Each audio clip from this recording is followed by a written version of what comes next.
Are you ready? Okay. So can you talk a little bit about how you feel about doing this? There's something mixed here, because there's, like, it's a vulnerability. I think in the times that I've taken my clothes off in front of a camera before, it's been more of an exhibitionist type of experience, like, look at me and how gorgeous I am. And this seems more like, just look at me and how present I am. So can you talk a little bit about what your style says about you? Fashion is a language. It's an unspoken piece. I mean, back in the day when I was single and dating, like, you know, I would just look at the guy's shoes, you know, and that was like it, you know, it was like, you're going around the world wearing that shoe, like, that's crazy. My own doubts, my own fears, my own mechanics destroy any great findings. Like, I might have some great revelation about reincarnation, let's say, and that's a difficult topic to broach because I cannot verify that I've lived other lifetimes. So my lower self just squashes those. But if I keep those findings and those understandings only inside my higher states, and I don't share them down in that other world, so I kind of divide my life into, like, what works on this plane and what works on this plane. What do you think are some assumptions that people make about you based on how you look? I have a strong sexual energy, and I'm not shy about, you know, kind of moving like a cat. And I would just be like, hi, and they were like, you want to fuck me? And I was like, no, not at all. I think some people think I'm gay or that I'm polyamorous. That was something someone thought of me the other day, and I was like, no, I'm in a monogamous relationship. I think they just look at my haircut and they're like, oh, she must be very, very liberal. Somehow, through removing mask after mask after mask, and I've taken so many years to do that, I actually feel like I'm showing my true face to the world today.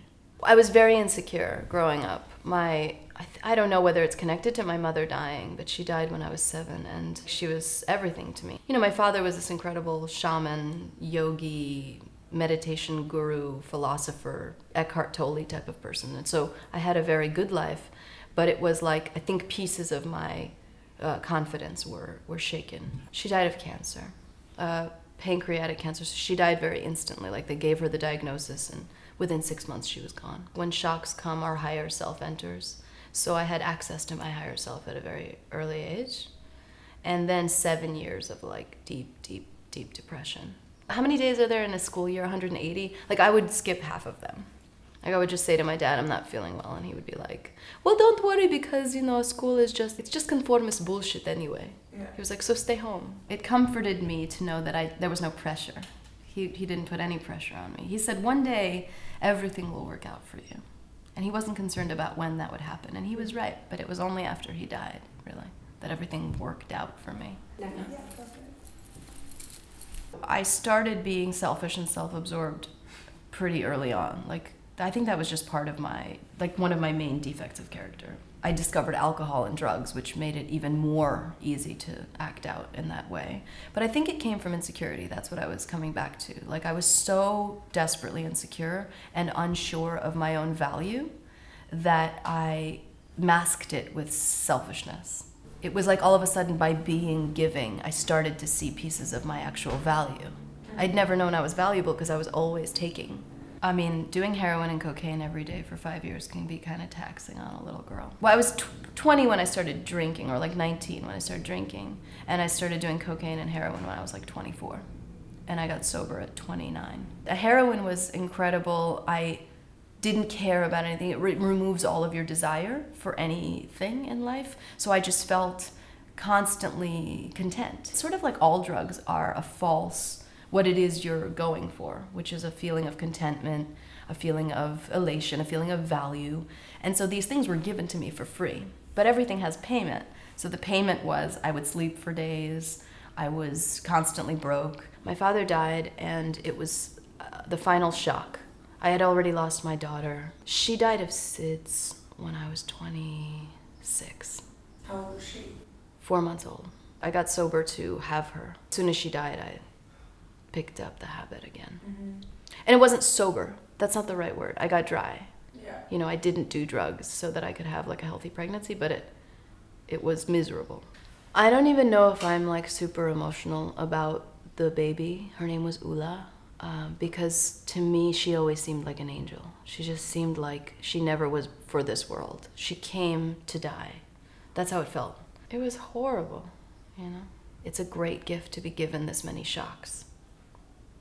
I feel alive. I feel like my heart has been torn to shreds. I feel like my skin has been peeled off. I just feel so close to everyone, and I know that part of that is because I lost her, or because I lost my mom. Like, I hit it really hard after my daughter died. My dad died, and I really was like, let's fucking do this thing. And I did so many drugs. I did more drugs that year after his death than I think I've ever done. And one day, I just remember coming home to my room, and it was dusk, and the sun was setting, and it was like a voice from within me was like, you're done. Like, you've got nothing left. You do not want to do this anymore. And I felt done. And I got sober. It was like what you see in the movies, you know, it's painful and uncomfortable. It wasn't like a struggle where I was like, oh no, maybe I'm gonna go back. Like, it felt over. I, till this day, I can't believe that gift, because heroin is... When do you feel the most vulnerable? If I have been telling myself a lie for a very long time, and someone points out that thing that I'm lying about to me, that would make me feel vulnerable. You know, like if I'm full of shit in some way. As I grow, I feel less and less vulnerable. I feel more and more like my insides get to be like right here, like out, because I don't feel threatened by the world. You know, like it used to make me ashamed that I grew up in Jackson Heights. I'm a first-generation immigrant from Russia. Or people would be like, but I thought you grew up on the Upper East Side. Like, I'm just like, I didn't, you know? And today I can just say that. But there was a time when I was like, what are you gonna... Don't hurt me, like don't hate me, don't judge me, you know, don't whatever. Once I realized that my value actually was indestructible, and that this, what you saw in front of you, wasn't what made me valuable, I was like, oh shit, like I can just put it all out there, because they can't take away from me something that is invisible. What I get to see through meditation and through self-inquiry is how full of shit I am.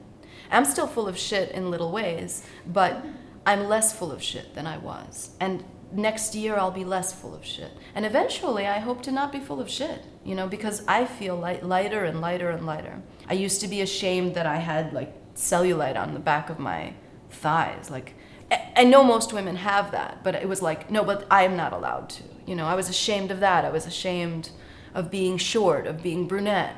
I thought I was supposed to look like a Barbie, you know? And then the more I let go, because that's full of shit.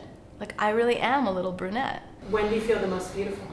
I feel really beautiful when I can see myself. I'd always been trapped inside my body thinking I knew, and I thought I was ugly. And it was only once I got outside myself and saw what I looked like, I was like, wow, that's a beautiful human. And I started to love her, because I wasn't her anymore. I was like someone watching her. Why in your body is it a good place to be? What I've seen in my own spiritual work is that we are all just light. So that would say that everything that is matter is not us. So my body is the thing that allows me to remember what light is, because if it wasn't for this body, everything would be light, and I wouldn't know that of what I was. So I feel like this body is what I'm not. And by remembering what I'm not, I get to remember what I am, if that makes sense. That is like the perfect ending to a video I've ever heard.